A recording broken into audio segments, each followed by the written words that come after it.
பெங்களூரில் ரீல்ஸ் எடுப்பதற்காக தந்தையை மூட்டையில் கட்டி கொரியர் அனுப்ப முயன்ற பெண்ணின் செயல் அதிர்ச்சியை ஏற்படுத்தியுள்ளது.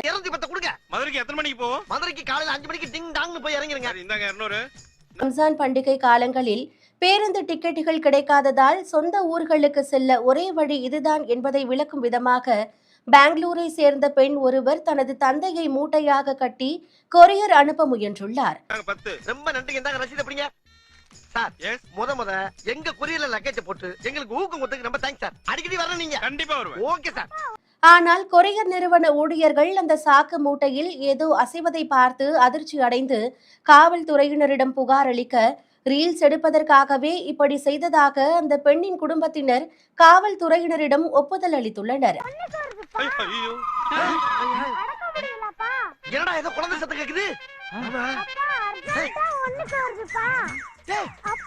இதையடுத்து இது போன்ற செயல்களில் ஈடுபடக்கூடாது என காவல்துறை எச்சரித்ததை அடுத்து தாங்கள் செய்தது பொறுப்பற்ற செயல் என கூறி அவர்கள் மன்னிப்பு கேட்டுள்ளனர்.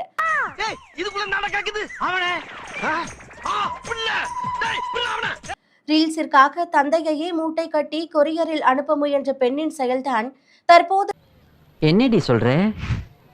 நீ என்ன சொல்ற? என்னடி சொல்ற? சமூக வலைதளங்களில் வைரலாகி வருகிறது. மதுரைக்கு போனா பஸ்ஸுக்கு ஒரு ஆளுக்கு 300 ரூபாய் ஆகுது. 4 பேருக்கு 1200 ரூபாய். இங்க கிலோக்கு 1 ரூபாய். 210 ரூபாய் முடிஞ்சு போச்சு. மறக்காம சர்ப்ரைஸ் பண்ணுங்க. Thank you.